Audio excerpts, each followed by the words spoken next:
Mm. Good afternoon, everyone. Good afternoon, Dr. Sanjiv, Mr. Sivakumar, Dr. Madhuri. Good afternoon.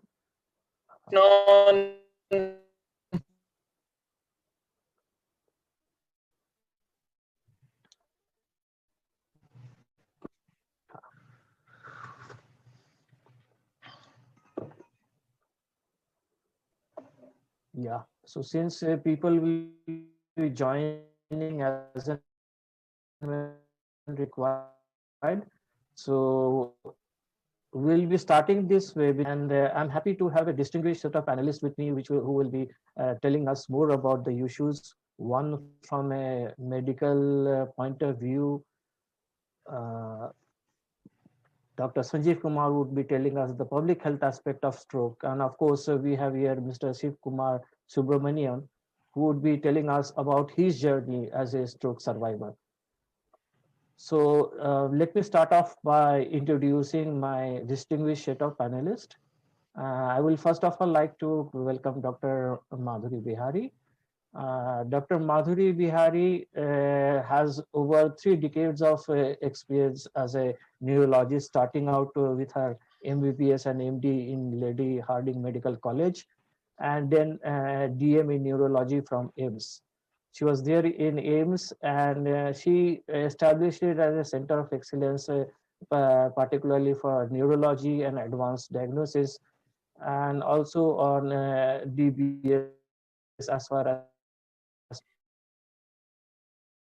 Parkinson's is concerned. She of Delhi Neurological Association.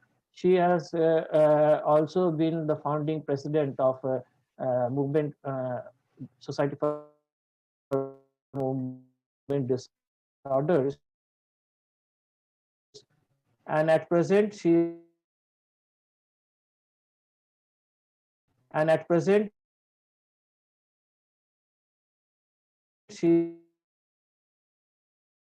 is associated with Fortis Hospital as a neurologist. Apart from being a doctor, she is very passionate about human being. And Dr. Sanjiv Kumar is a public health specialist with a rich experience. He's an alumni of AIMS Delhi. He started out his career from the armed forces as a medical officer, and his public health work is conflict ridden zones, Somalia, Uganda, and various other countries. He was associated with UNICEF for over 22 years, looking into Kenya, and also as a senior advisor to UNICEF as a public health person to countries ranging from the Baltic region countries from Eastern Europe. So we can say we have an international panelist with us today.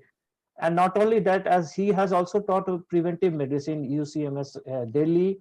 He has been an executive director of basically NHSRC, National Health System Resource Center, and he has been associated with the Indian Association of Patient Organization as the chairperson. And at present, he is heading the Indian Academy of Public Health. Welcome, Professor Sanjiv Kumar.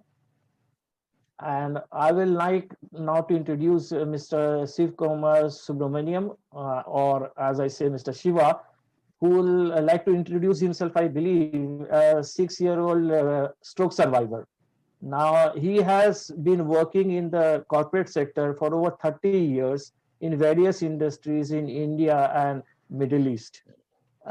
He has been one of the pioneers of bringing into various aspects like facility management into India, and he actually believes in the basic dictum of KISS, that is keep it very simple and straightforward.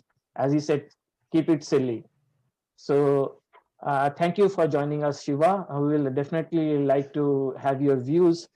So before we start, just let me tell you, why do we need this kind of awareness at this time, in the time of pandemic, where everybody is talking of COVID-19. I would like to bring your attention to a recent study which was published, and it was carried out both in India and USA, in stroke care centers, and in which there are 13 stroke care centers which were involved in India, and one of them was, of course, AMC, Ludhiana, and so on.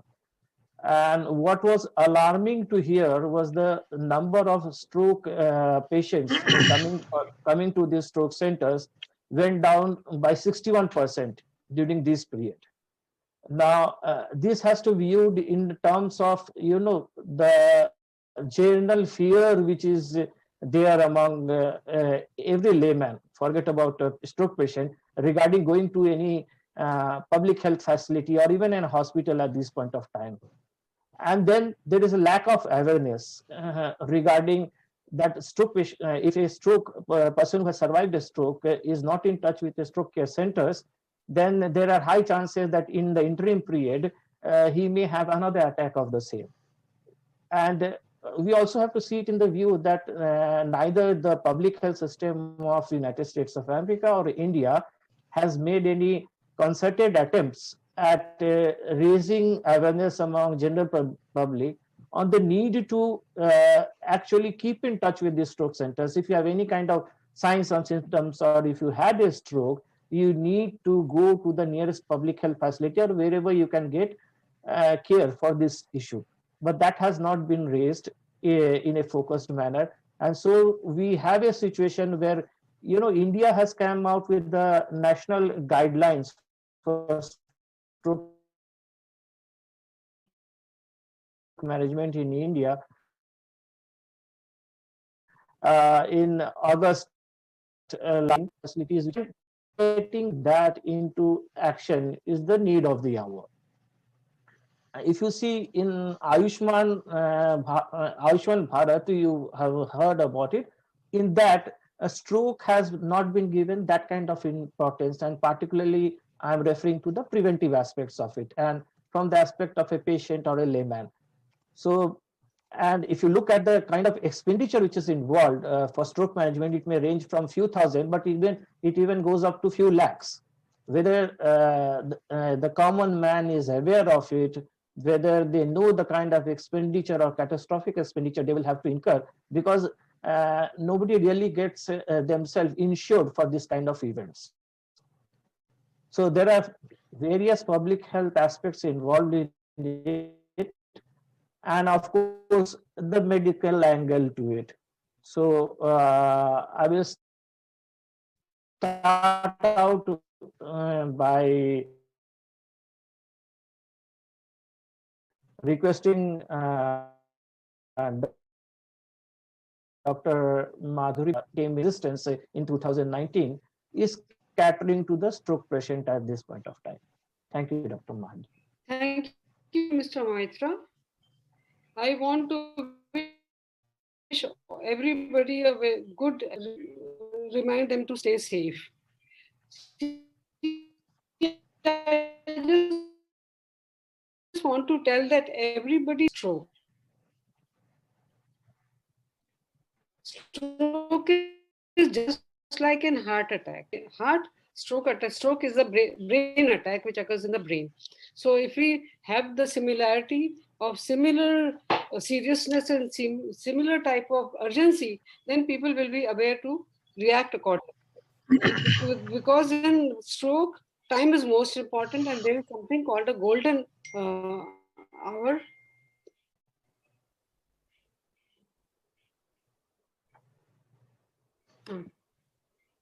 Golden hour which we must be aware of.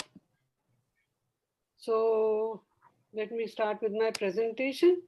And we should remember that we should report to start taking action before the golden hour is over.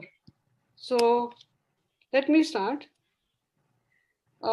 Stroke occurs because of two reasons, and it is of two types. One type is ischemic stroke, in which there is blockage of an artery which supplies the blood, and this could be blocked by a thrombus or a clot in a brain artery, or it could be present at the site of the thrombus formation, or it could be from a vein or from the heart.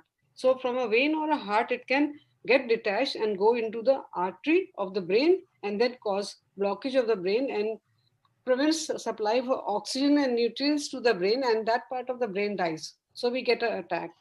And the second type is the bleeding in the brain, which is also known as hemorrhagic stroke. It is of several types, in which there can be bleeding in the brain itself or in the meninges, which is the covering of the brain, or it can also be because of the clot in the veins of the brain, which can later lead to bleeding within the brain.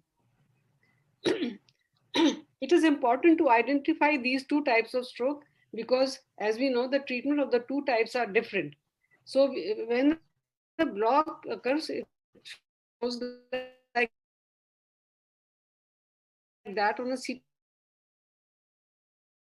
scan with areas which are dark in appearance as compared to the rest of the blood. These are the two common types: the ischemic type and the hemorrhagic type, as I told earlier. So, what are the actions which the person who has an attack should know? Number one is the home treatment that we can give. How soon the patient should be transferred to a hospital or a facility where he can be treated, where the blood pressure, blood sugar, pulse, smoking, or etc., and ECG and heart examination is done. This is immediately followed by CT scan. So I'll take up each one of this separately. To identify symptoms early, it is important to have educational program so that the patient know what are the first symptoms. Also, the risk factors, that is important for people to know, and so that they can prevent the occurrence of a stroke. The awareness, as regards awareness to identify uh, important symptoms, we should remember FAST, which is weakness of face or drooping of the face, weakness of the arms, disturbance of speech, and T stands for reaching the facility in good time, early, as soon as possible. And in addition to these three things, there are other things, other symptoms also, and this can be like weakness of one side of the body, blurring of vision, double vision sometimes, and sometimes unsteadiness of gait can also be a symptom of stroke. Education regarding the risk factors, I'll come to little later. At home, as soon as the person suspects that there is a stroke, should grab one tablet of 75 milligrams aspirin and make the patient drink, take the tablet. Because one tablet of aspirin is not going to do any harm to a person who has got hemorrhage. But if the patient has got ischemic stroke, it certainly will help. And also make sure the patient is not dehydrated, because many elderly patients, they think they might have to go to toilet very frequently. Also avoid taking fluids. Make sure the patient is taking lots of fluids and is not dehydrated. And after the home treatment, one must make sure that the patient is transported to a hospital or a medical facility, which could be a district hospital. In this, it is important that the time is very important. And if the patient is reached by 3 hours max is the best time, but it can be extended to 4.5 hours also. One can get a thrombus blasting therapy. The clot blasting therapy can be given at that time. Unfortunately, before we give this, one should undergo a CT scan, which is not available in most centers. So my recommendation to government and the people who are responsible for this, to create a facility to have CT scan in all district hospitals.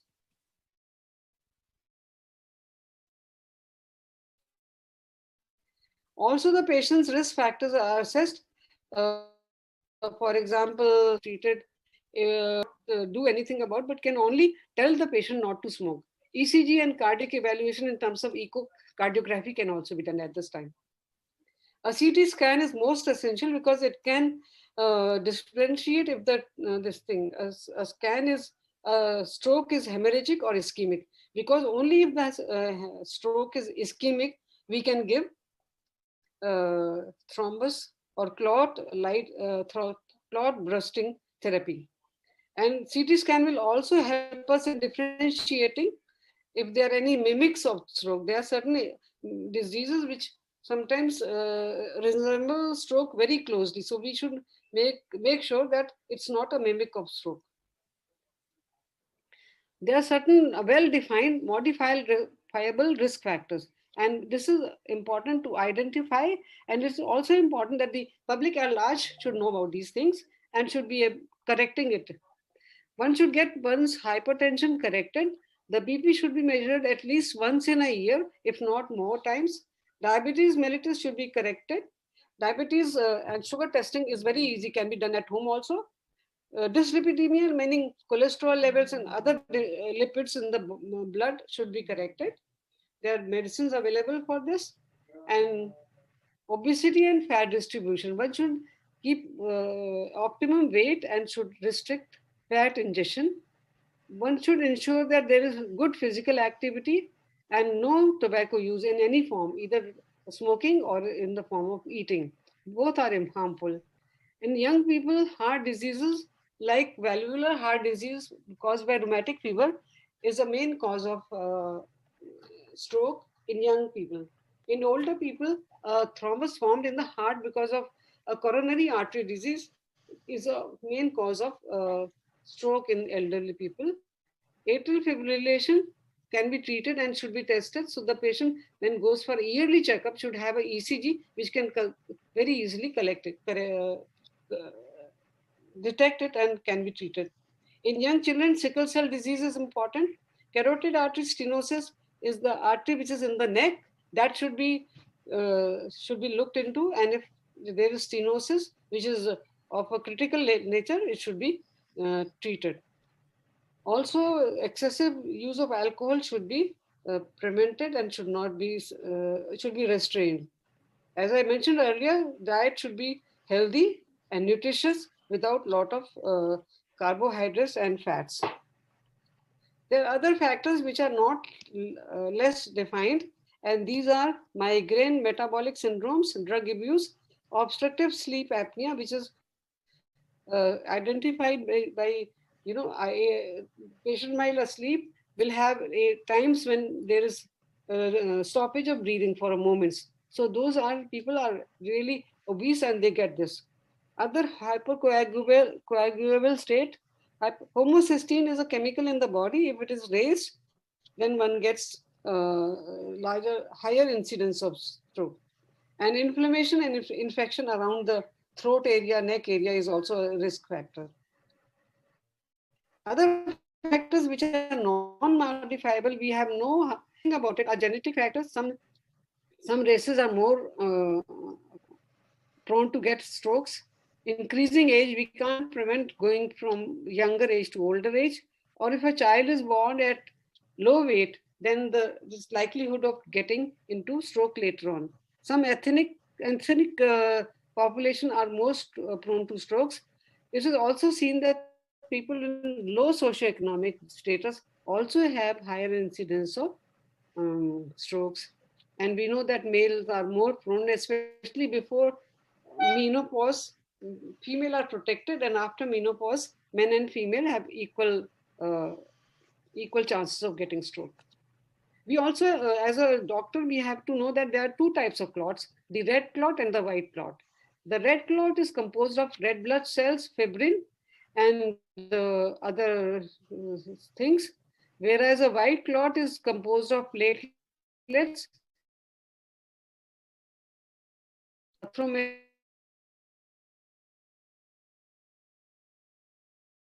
material, cellular debris, and fatty accumulations. And we know that this clot is more amenable to clot dissolving therapy or clot busting therapy. And this, the white clot is rather resistant, and we have to use other intravascular agents to remove the clot. As about 80% of the strokes are prevented by healthy lifestyle and certain medical conditions. There are certain tips which can be followed, like quitting smoking, which can be difficult, but a doctor can give some advices regarding that as to how to stop and what is the right therapy, and but there are some medicines which can be used um, instead of nicotine, and that can be used. Maintaining weight is also important. Eating a healthy diet, regular exercise is very important. It should be done at least 3 times a week, if not more. And if the patient has other disorders like hypercholesterol, diabetes, high blood pressure, diabetes, or sleep apnea, they should seek medical treatment. And it is very important for every individual, whether the person has any disease or not, to go in and look at himself, herself, to see if I have any of these risk factors and make corrective movements before anything happens. So coming to the guidelines, stroke guidelines have been there for many guidelines have been there earlier, but the Indian Association has created this guideline. They say that the restore the blood flow to the blood flow to the brain should be restored as soon as possible, because in ischemic stroke we know that the blood supply is clogged, is blocked by a clot. So we have to restore that blood supply, and whether it's an ischemic stroke or hemorrhagic stroke can be well found out via CT scan. So it is important to do a CT scan as soon as possible, and best time is within 3 hours of the onset of symptoms. And then the medication should be given within the time. The first way to give is the intravenous therapy. There is a small catheter is placed in an artery, in a vein in the groin region, and it goes into the artery of the brain, and there we inject the thrombolytic agent right into the where it is blocked, which results in dissolution of the block. If it is hemorrhagic stroke, one can repair the weak vessel, and that can be done if it is required. And patient should be stabilized and rehabilitation given, occupation therapy followed by physiotherapy and occupation therapy and speech therapy. There are certain conditions, if they are present, the patient should not undergo clot dissolution therapy intravenous, and these are if the patient has taken any anticoagulant or heparin within the past 48 hours, or if the BP is very high, above 185 and 110, and by aggressive treatment it doesn't come back, because it is allowed, even if the patient has high BP, we can treat the BP first and then give the clot dissolving therapy. And as I referred to earlier, the red clots are the ones which respond better, and they show the bright middle cerebral artery in the CT scan. Aftercare is very important. Once the patient is out of the hospital after the stroke has been treated, aftercare is very important, which means rehabilitation. This should be started from day one. And it is not that the power of each limb should come. Each limb, each part of the body should be able to function in the normal way. For example, if you are writing, not grasping a pen tightly is important. It is also important how to hold the pen to write. Also, how to button your shirt. It's not just important to wear the shirt, but how to button your shirt, how to open the zipper, how to open the books, how to turn pages, how to count currency notes. All these things are important, and this will be possible when one undergoes occupation therapy. Many patients also develop swallowing problem, and this should be also taken care of by the speech therapist. Rehabilitation of speech is also involved. The patient should be mobilized out of the bed as soon as possible. maybe after 2 or 3 days after the clot has been dissolved.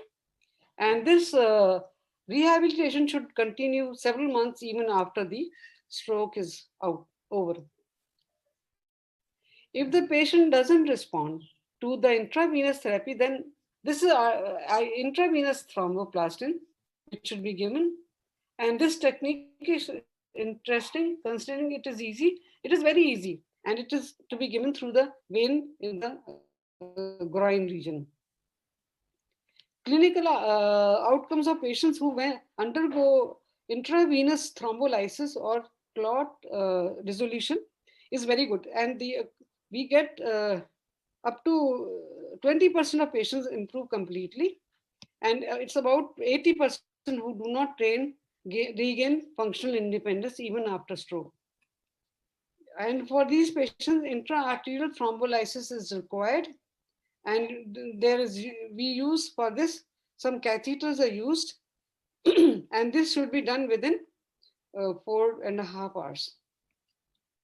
If the vessel is in the large arteries, which is in the neck or in the beginning of the head, these require intra-arterial dissolution, and these do not respond to intravenous thrombolysis, as I mentioned earlier.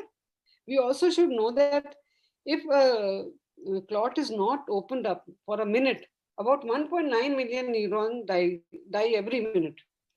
And so it is very important to tackle this problem as soon as possible. The earlier, the better. And it is also said for brain that time is brain. The earlier we rescue the brain, better is the outcome. And we should remember the golden hour during which all this therapy is very useful. Otherwise, there's no use of doing anything. And for intra-arterial therapy, there are stent retrievers, and there are large bore aspiration catheters, which are being used currently, and they have shown very good results. For anyone who wants to start IV TPA, recombinant TPA therapy or clot busting therapy, it is very important that the team is educated. They should have all the know-how. What are the side effects, how we can do it, how we should continue with the treatment, and should know all the precautions to be taken, how the BP is to be brought down, and should be aware of the importance of time in treating these patients. A CT should be available without contrast. One should be able to know how to control blood sugar, blood BP, all should be controlled very fast and in timely manner according to the guidelines given. And the patient, it should be seen that the patient doesn't have any coagulopathy. So in conclusion, I'll like to say the main treatment of acute ischemic stroke remains to be to open up the clotted artery, the blocked artery as soon as possible, and make sure that tissue is blood supply is restored to the tissue before it dies. Intravenous TPA is the best outcome is achieved when it is administered within 3 hours. And we should remember the time is brain. In distal vessels, thrombolysis with intravenous means is very effective, safe, and the patient returning to almost complete recovery is very high.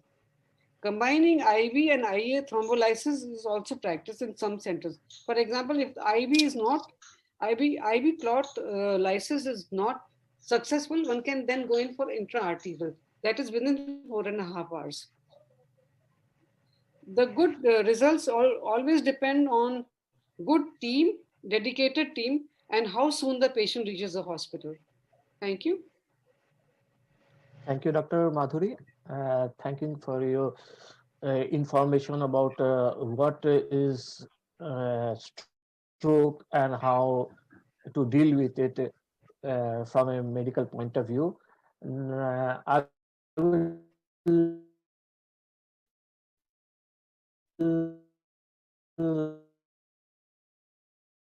like to now call in Professor Sanjiv Kumar to let us know about how to. All Sir, right. please go ahead. Thank you, Arindam Moitra, and rest of the team, Dr. Ratna, Avinash and Harsh for facilitating this webinar, and thank Dr. Madhuri Behari. She has made my task much easier, and some of the preventive aspects she has covered very well. So I will skip some of those. And also thank Shiva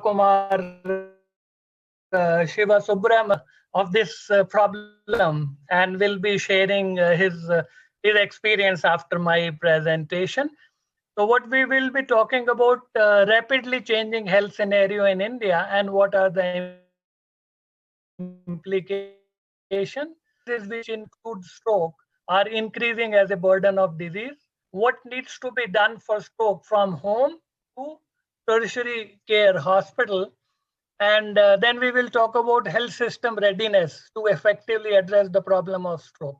We will go into health system needs changes. We will look at we need to strengthen primary health care, and we need to have a system of seamless care from home till tertiary care level institution.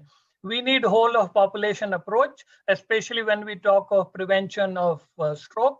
It has to be a family-led healthcare. We will go into details of that. And then we need to work beyond Ministry of Health. And that approach is called health in all policies, not just health policies. What is being done, we will briefly look at that. And then I will end with the take-home messages. Changing health scenario. We have between 1990 and 2016, every year, an average Indian, all of us, lifespan is increasing by 4 months. So that has implications, as Dr. Madhuri Behari mentioned, that with age, the chances of stroke are going to increase, and we are increasing our lifespan.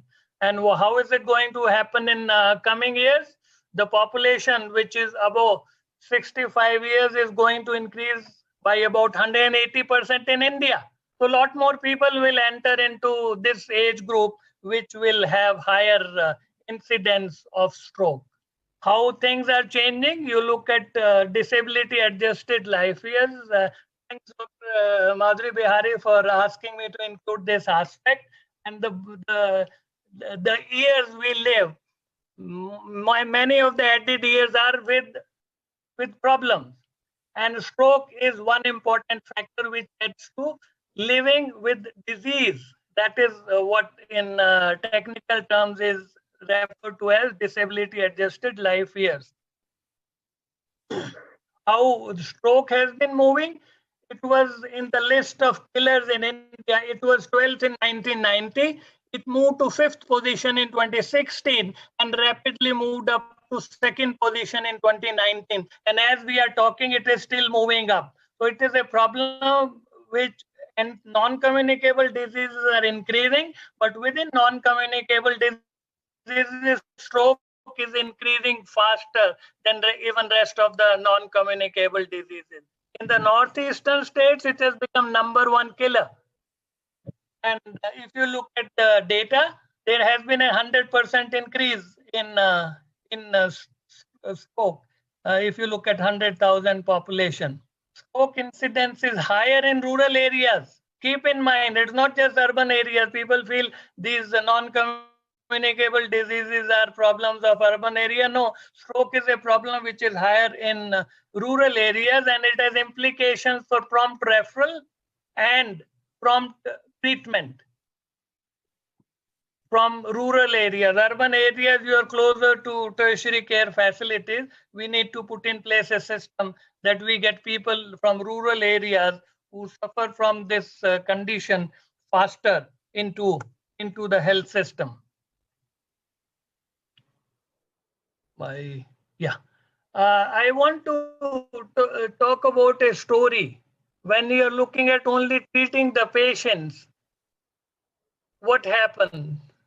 Sometimes it feels like this. There I am standing by the shore of a swiftly flowing river, and I hear the cry of a drowning man. So I jump into the river, put my arms around him, pull him to the shore, and apply artificial respiration. Just when he begins to breathe, I hear another cry for help. So back in the river again, reaching, pulling, applying breathing, and then another yell. Again and again, without end, goes the sequence. So you are struggling. Strokes are increasing, and you are struggling to treat every one of them in the golden hour and so on. You know, I am so busy jumping in, pulling them to the shore, applying artificial respiration that I have no time to see who the hell is upstream, pushing them all in. That is what is prevention. You need to go upstream, prevent those who are being pushed into the river, prevent stroke from happening, and then you will be able to reduce the load of stroke in the community. And I will not go into details of this. Dr. Madhuri Behari has already mentioned that most strokes, 80% of them are preventable. So we need to do a lot more. And we have evidence. We have evidence from developed countries where they have witnessed 42% decline in stroke. In India and other developing countries, it is still increasing. And we looked at how fast it is moving up as a killer of our population. And then we also have models from states like Kerala, from Punjab, which have shown how we can reduce stroke in our country. Again, Dr. Behari has already covered what are the preventions. We normally talk about 3 levels of prevention. Primary prevention, stop tobacco use, regular physical activity, reduce salt intake, increase fruit and vegetable intake. 400 grams a day is usually difficult to consume in one go. So you have to have 2-3 helpings in a day so that you can consume sufficient amount of fruits and vegetables. Control blood pressure, use of aspirin, Dr. Behari stressed that. And those who have dyslipidemia, the bad cholesterol is high and the ratio between good and bad cholesterol is wrong. We need to put them on treatment so that their cholesterol levels are kept under control. Dr. Behari again talked about early diagnosis and prompt treatment. You can reverse, you can cure if you detect it early and give interventions early. If you lose that initial few hours, it is too late. You know, brain is the most active part of the body. How much is the weight? 2% of body weight. How much oxygen it consumes? 20% of oxygen. So if there is a disruption in oxygen supply because of stroke, the part of the brain which is affected will die and you will not be able to restore it to full function, whatever you do after losing that precious time. Then you have to work on disability limitation and rehabilitation. You need all kinds of physical rehabilitation, speech rehabilitation, occupational rehabilitation, and very important is emotional support for the patient and also for the family. And this is another important aspect. You need a life course support to prevention of stroke. If you have mother who is undernourished, she will give birth to a baby who is low birth weight. A low birth weight baby will have higher chances of metabolic disorders like diabetes, high blood pressure, dyslipidemia. And Dr. Madhuri Behari mentioned these are the conditions which put you at a higher risk. And then you have more chances of atherosclerosis, cardiovascular diseases, and stroke. And this is how, if you look at the spectrum, you start prevention in fetal life. He talked about taking care of maternal nutrition. In infancy and childhood, you develop the right desirable behaviors which prevent stroke and other non-communicable diseases which are risk factors for stroke. In adolescence, you have obesity which is increasing. You have people who are not active, diet, alcohol, smoking, etc.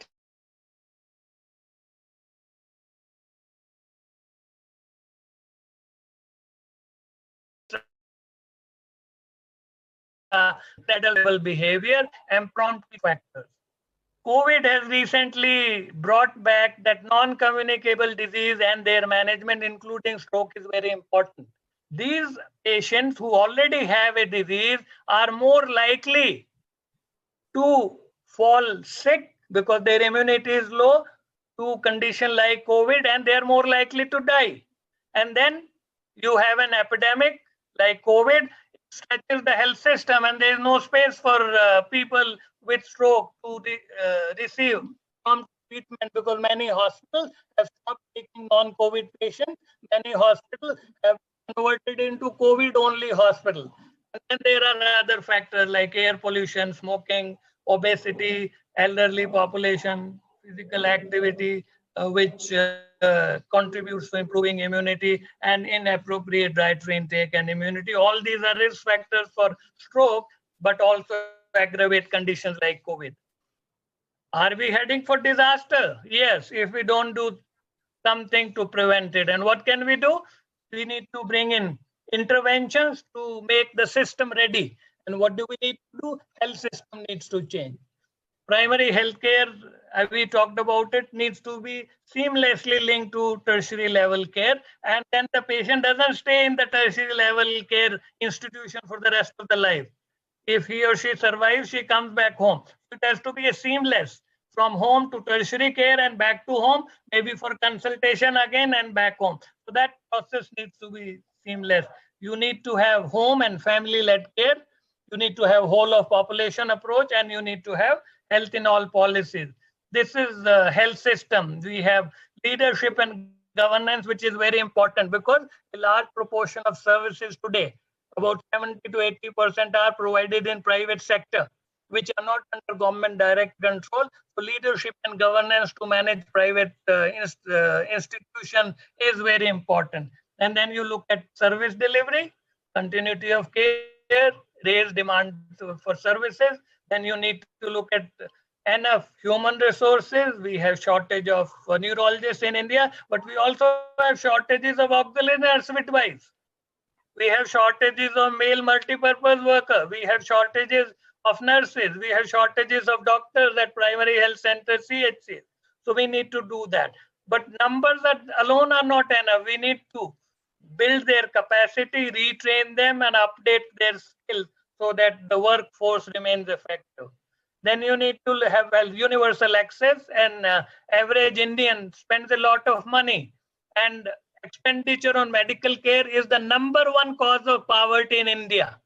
The estimates vary from 6.64 million to 96 million every year. These many people, 6.5 crore से लगभग 9.5 करोड़ हिंदुस्तानी प्रति वर्ष खर्चा डॉक्टरी के इलाज में खर्चा करने के कारण गरीबी रेखा से नीचे चले जाते हैं. And we need to have rational and appropriate use of medicine and diagnostics. Then you need to have enough financing. In India, we are spending only, recently it has increased to 1.28% of GDP. And the goal in 2002 policy was 2%. We have not even achieved that. And we have new policy which says we will spend 2.5% of GDP on health. And we are in 2020, we are still at 1.28%, despite all the schemes, Ayushman Bharat or National Health Mission. We need to address that. And we need to have population-based data. I'm glad we have a registry for stroke, which gives us data to address this problem in a more effective manner. Strengthening comprehensive primary care. Any health system, anywhere in the world, the backbone is primary health care, the first contact. If you come in contact with an accredited social health activist, a volunteer at community level, she should be the one who should say, no, you have early signs of stroke, you can go to this hospital, not in any hospital. Everybody in primary health care needs to be educated and needs to take care of, if the patient has not taken aspirin, 75 milligram, he or she can give that dose and send the patient to appropriate level. So we are now in the process of moving from sub-centers to health and wellness centers, which include non-communicable disease care as well. And this is how we are planning to increase. We have about 50,000 health and wellness centers already in place. We'll need 3 times more in next 2 years. Having them in place is not enough. Are they providing services? That we need to see. We don't have data to show us that even these 5,000 or 50,000 which are in place, are they providing appropriate care or not? These are the services which have been included. I will not read out everything. In addition to the first 6 points which were already available at sub-centers, we have screening, prevention, control, and management of NCDs and chronic diseases. And then there are other elements, including emergency medical service. Stroke is an emergency. We need to treat it as an emergency and take care. So that has been included in Health and Wellness Center package, which is being rolled out. It has to be family led. When you want to take care of stroke, it has to be family led. And we underestimate contribution of family in medical care. There was a Lancet commission which looked at women and health. They estimated in India, and this estimate is about 10 years old, 213,000 crores is the economic value of the care being provided at family level, which is many times more than the budget of Ministry of Health in India, which is more than all the state health budget and Ministry of Health budget put together. Let us value that and build the capacity at family level. Out of this 213,000 crores, 175,000 crore is the contribution of women. And I appreciate all women out there, illiterate, without any resources, who are contributing huge amount in terms of economic value in healthcare. Men do contribute, but their contribution is much less. So my men friends, let's contribute more to taking care of health at family level. Home is the final frontier for war on stroke. Lifestyle, food, all happens at home. Yoga has 8 components: yam, niyam, pratyahar, asan, pranayam, dhyan, dharana, samadhi. We look at only asan, pranayam, no, yam, niyam, pratyahar is lifestyle. We need to look at yoga, full 8 components of yoga. Early detection and response will happen only at home. If they know, they will pick up early. Home care during and after treatment and palliative care only happens at home. So my third change which is required in the system is family-led health care. Then you have to have whole of family approach if you want to address condition like stroke. You have to look after healthy population. They should remain healthy. Otherwise, you will only be rescuing those who were drowning. If you take care of healthy population, they will not fall in the river. So populations with this, they need more attention. Then populations with symptoms, you need early detection and timely treatment. And everybody has to maintain healthy lifestyle, all 4 age groups. Those who are with known disease, treatment and care, they also need to maintain healthy lifestyle and disability limitation and rehabilitation for them. This, I will not go into details, the interventions, health in all policies. We need to look at health impact assessment across sectors, not just Ministry of Health. There are 24 ministries we had identified when I was working at National Health System Resource Center as Executive Director, and submitted to the ministry that each one of these ministries should have a health cell. Any activity, any project, any program, any policy they make needs to be looked at with the health lens, how much impact it will have on health, including stroke. We have a global guidelines on NCD, which includes stroke. And we have talked about tobacco use and healthy diet, physical inactivity and harmful use of alcohol, which has bad influence on stroke and NCDs. There are 9 voluntary targets included to be achieved by 2025. India is more ambitious. We included a 10th target. Which one is that? 50% relative reduction in household use of solid fuel. That is a cause for indoor pollution. Indoor pollution studies have shown in many places is more than the outdoor pollution, but it is never highlighted. So we need to make sure that indoor air pollution is addressed, which is again a risk factor for non-communicable diseases, which are risk factors, and also for stroke. 30% relative reduction in prevalence of tobacco use. That is another goal which has been added. What are the challenges? We have a program on non-communicable diseases, National Program for Prevention and Control of Cancer, Diabetes, Cardiovascular Diseases, and Stroke, which was launched way back in October 2010, but not much has been done. What are the objectives? Preventive and controlling NCDs, providing early diagnosis, building capacity of healthcare providers, and establish palliative and rehabilitative care across all parts of the health system, including home care. We have guidelines, and Dr. Madhuri Behari talked about the guidelines. I looked at the guideline, and which is very important for a condition like stroke, which is number 2 killer. We need to have a locally adapted guideline, which has been done excellent. I compliment those who were involved in developing these guidelines. But when you look at, did they follow the methodology which is recommended by Ministry of Health? And that document on methodology came 2 years before stroke guidelines came out. Does it say? There has to be NGOs, patient groups, people like Sivakumar need to be part of developing those. They were not there. Indian Alliance of Patient Groups, alliance which represent patients, was also not there. Health system specialists not included. Primary healthcare providers, because we are saying seamless care from primary healthcare level to tertiary, they were not there. Nurses were not there. They're a very important part of providing. So this is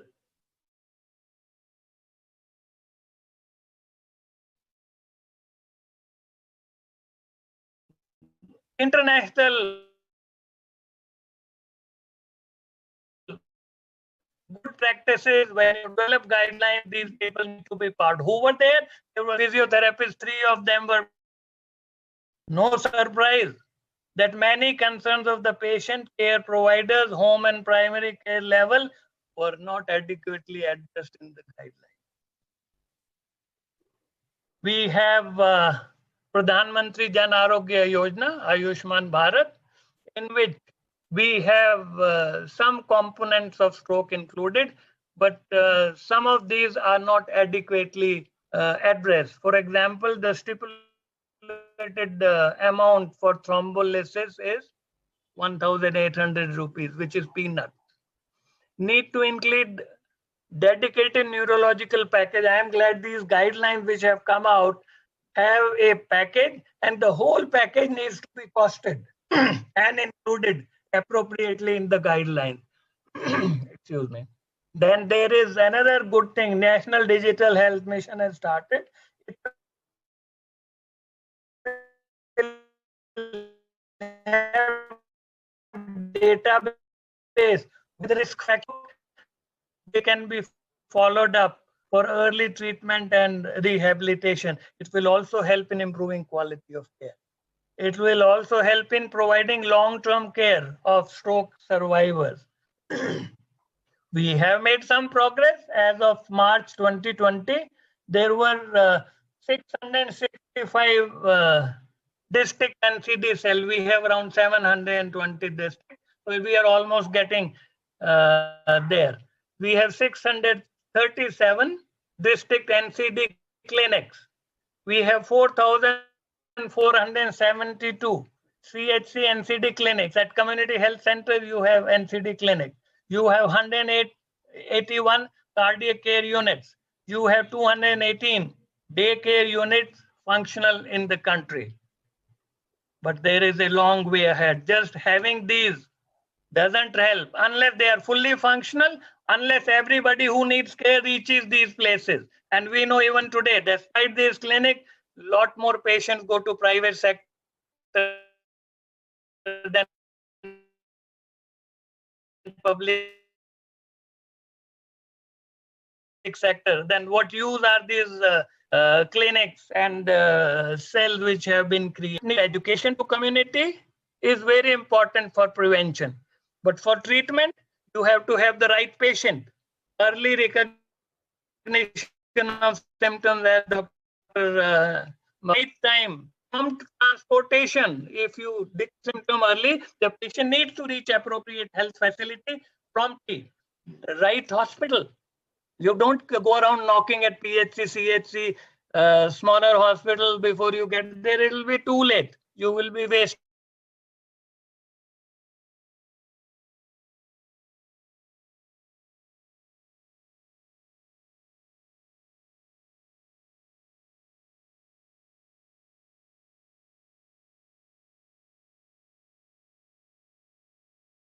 hospital, care. So this again emphasizes the role of family and primary health care. To end, there are 4 take-home messages. One is stroke is a major problem and is increasing by the day. We must do something to prevent and improve early diagnosis and treatment.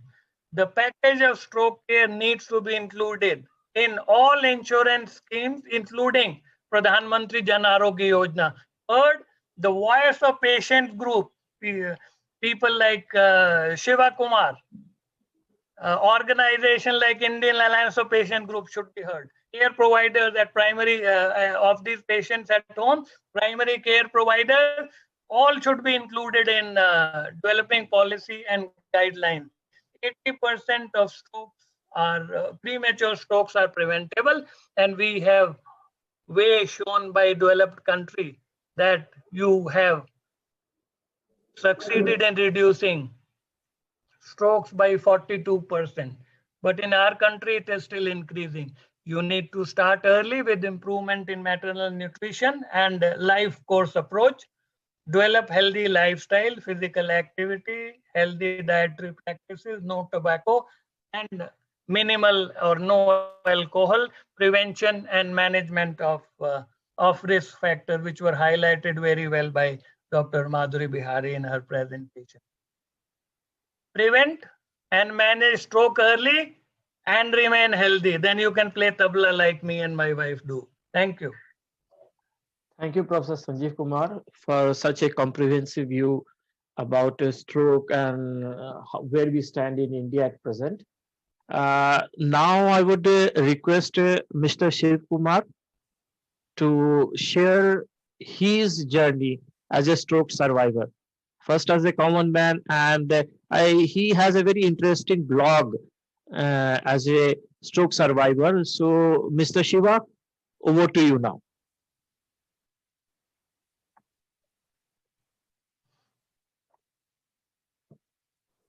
You have to unmute yourself, Shiva. Sorry about that. Is my audio clear now?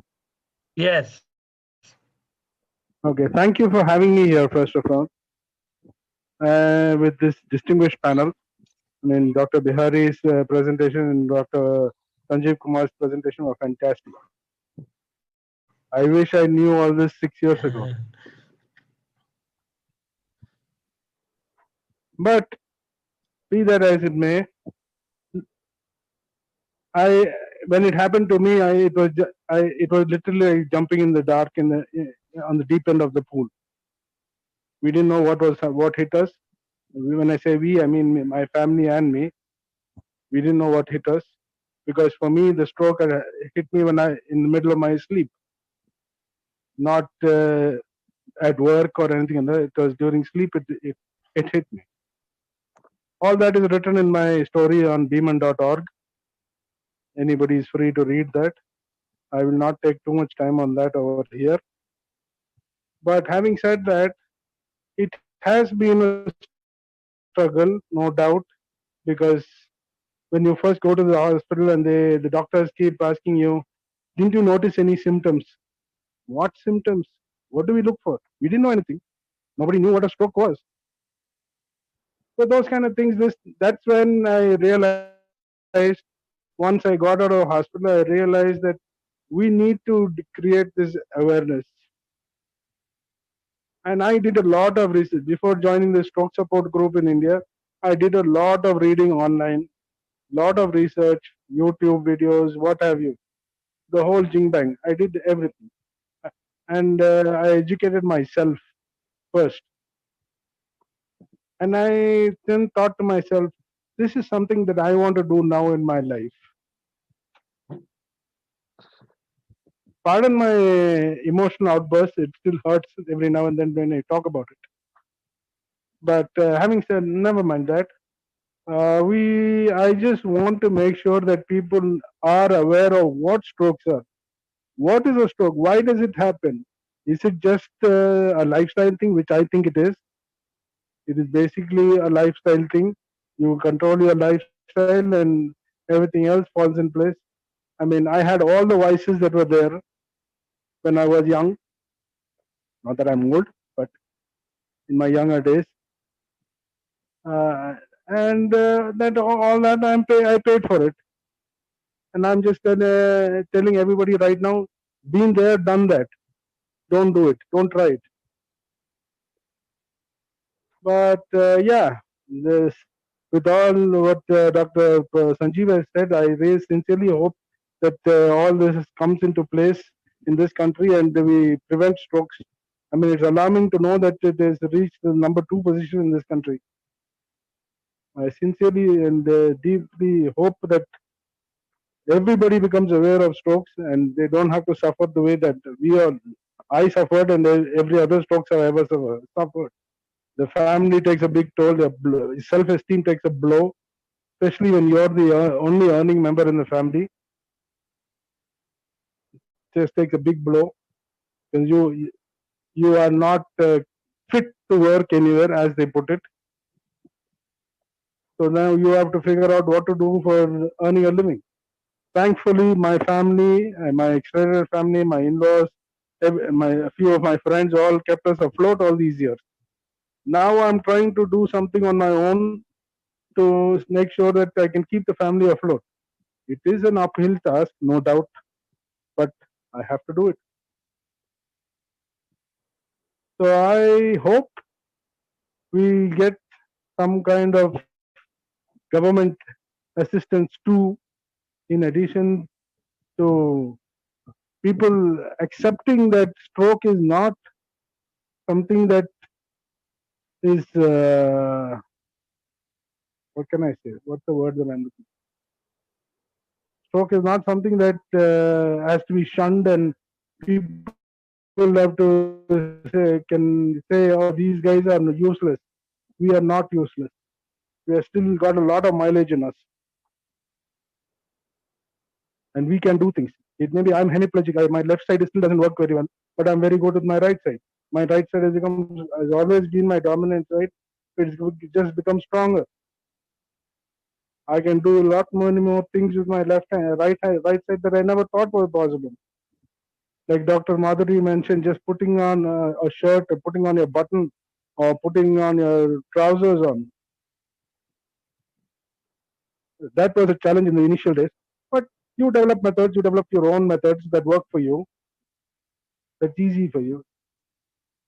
One of the things that I did was, I wear shirts with buttons only when I have to go out. Rest of the time when I'm in t-shirt. It's a lot more easier to put on a t-shirt and take off a t-shirt. And with this COVID timing, you don't need to go out anywhere. You're sitting at home, sort of like a house arrest. So t-shirt and shorts are good.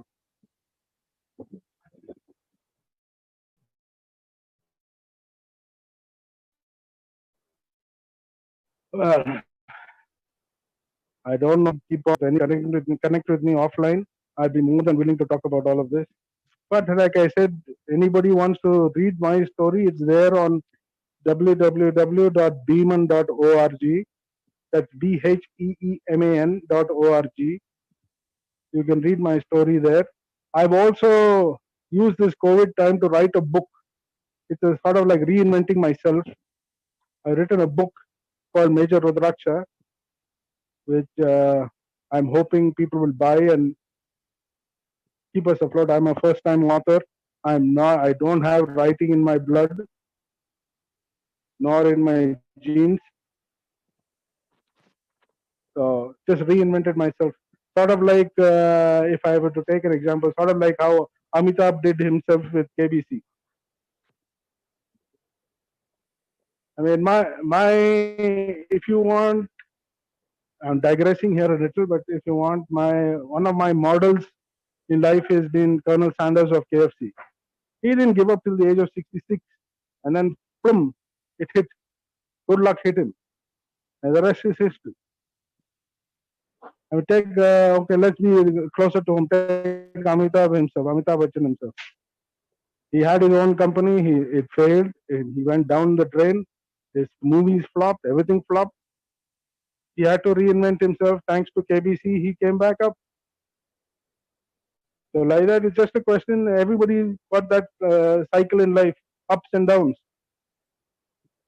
Stroke was a down. It knocked me down, but didn't keep me down.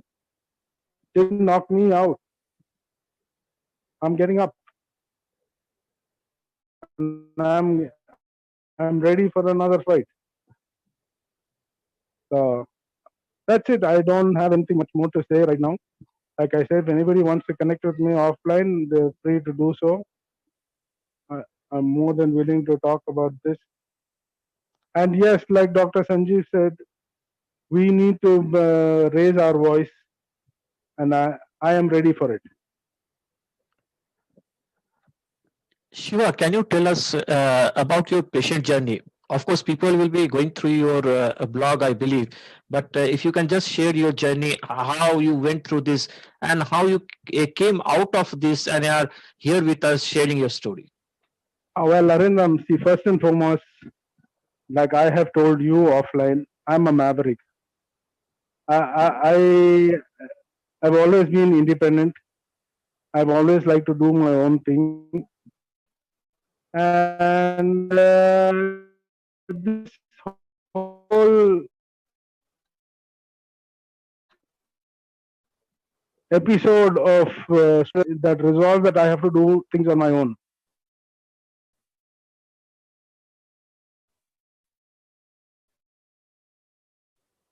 And it's a lot of, actually, never lose hope. Self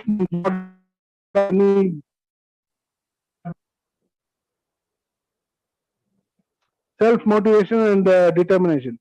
You have that, you can do anything.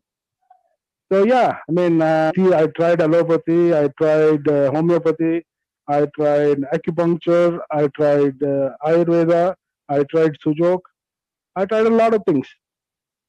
Now I am not going to say one is better than the other or anything of that sort. That's not for me to say.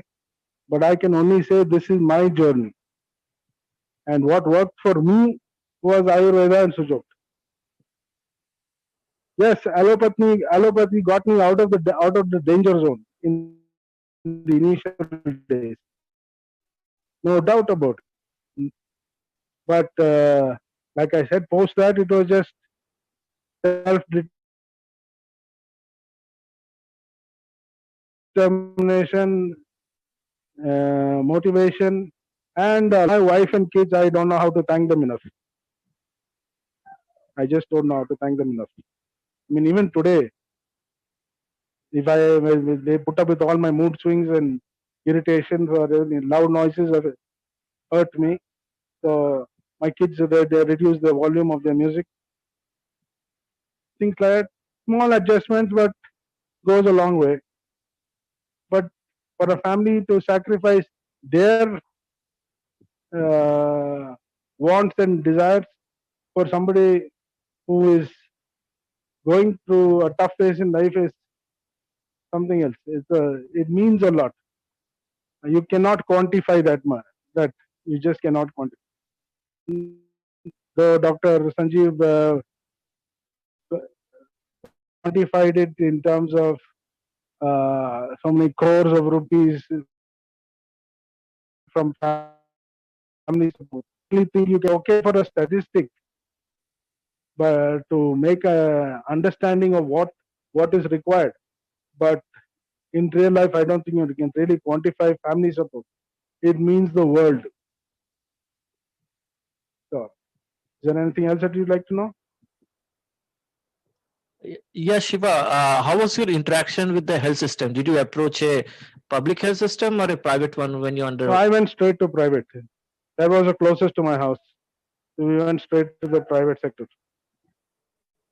I will not take the name of the hospital, but yes, we went to the private. It was closest to our house.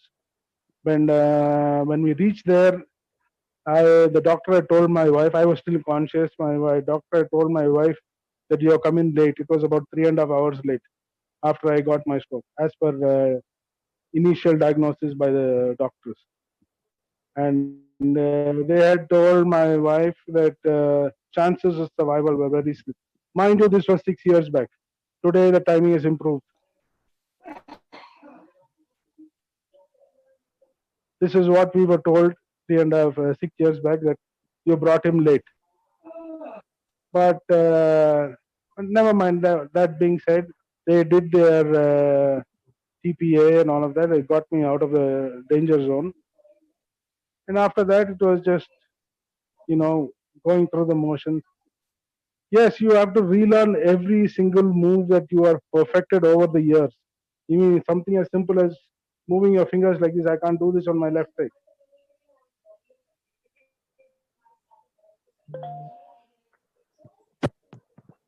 But I believe, Shiva, we are not sharing it here, but you can see that you have danced for this World Stroke Day, I believe, in order to celebrate the World Stroke Day. So it's not as if you are limited. For us, you are no less than Amitabh himself, because you beat stroke, survive, and came out of it.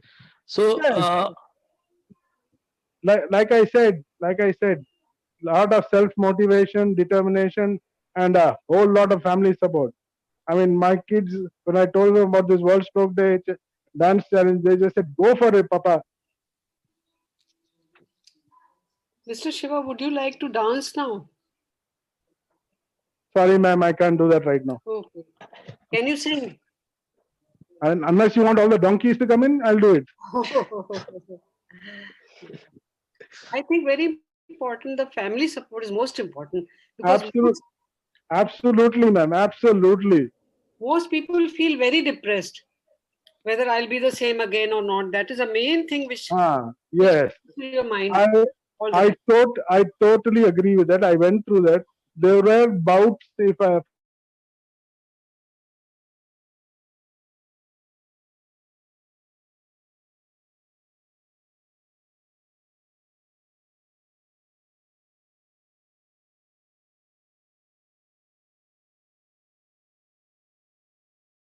by society, something like इसको कुछ नहीं होने वाला है, कुछ कर नहीं सकता, that kind of stuff. And I told my wife, the hell with all of them. I will show them. Yeah, that is a fighting spirit which is most important. Being myself a stroke survivor, I can tell you it was very tough initially. Tears will roll down without any reason. You don't know what is it. Same here, ma'am. I'm controlling my tears right now. I had it 10 years ago, almost 11 years ago. I don't know what will trigger me, what will not trigger me. I mean, one day I'm playing with my puppy. We got a puppy recently at home, and trust me, that puppy has helped a lot. Yeah, it does. Loving people always help you. And then I was a teacher. I was speaking so much. I was doing lectures, and such a tough thing. I don't know whether I'll be able to. I used to speak aloud. People would think I'm gone mad. I would speak loudly, and my voice was not so clear at all. Even now, I think it's not so clear. I took music classes just to be able to speak properly. Ma'am, one thing that I did initially to improve my speech was chew on a lot of chewing gum. I mean, it worked for me. I don't know. Indebted to my treating physicians and my physiotherapist. My physiotherapist is a gem. He made me do all similar small things like how to zip, how to open buttons, how to close buttons. And he made me write with the left hand. My left hand was affected. So he made me write with the left hand. Earlier the letters were large. Then slowly my letters became smaller. And it was legible. It was as good as my writing. right hand? Like the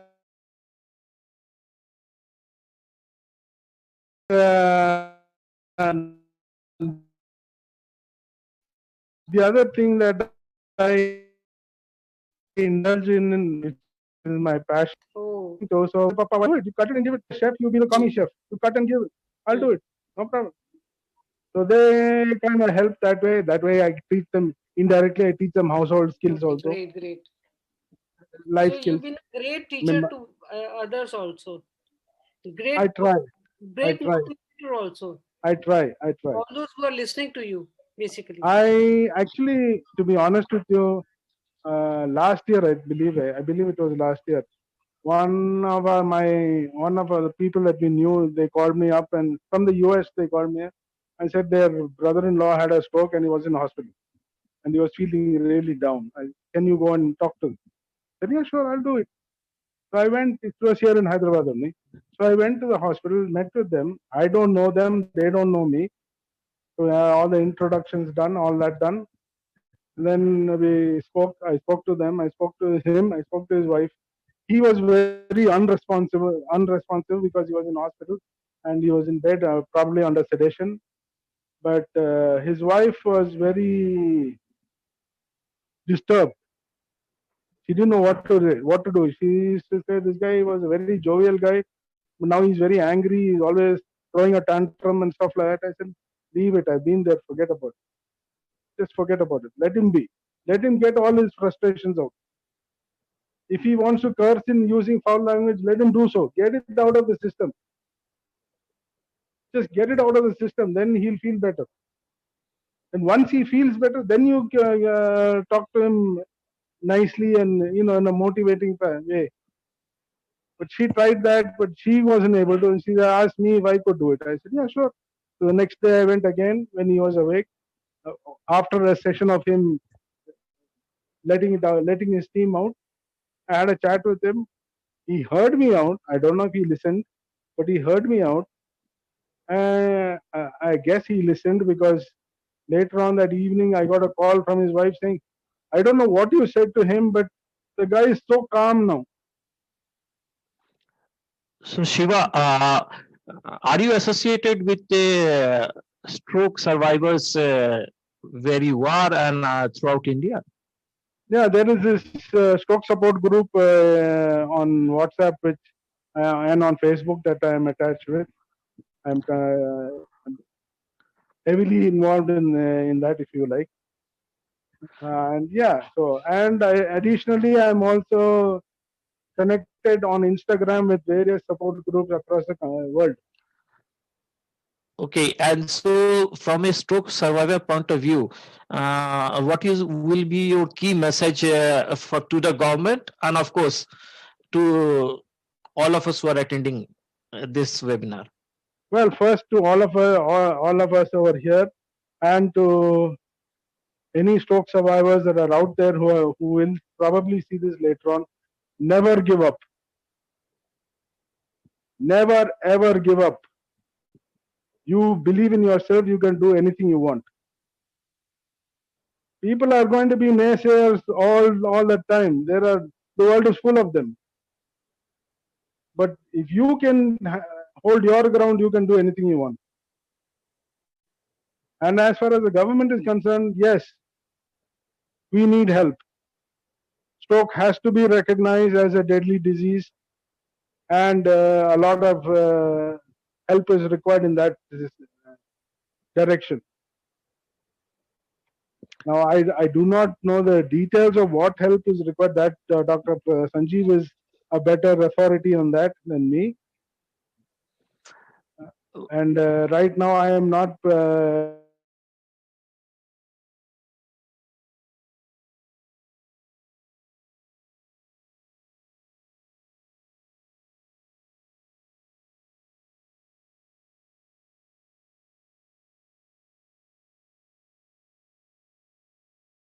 In heart attack and a stroke, when you started out with the statement, it's like heart attack. Ma'am, you're muted. Heart attack is an attack which is because of blockage of an artery which supplies the heart. Whereas brain attack is the artery is going to the brain is blocked. That is causing the brain attack. My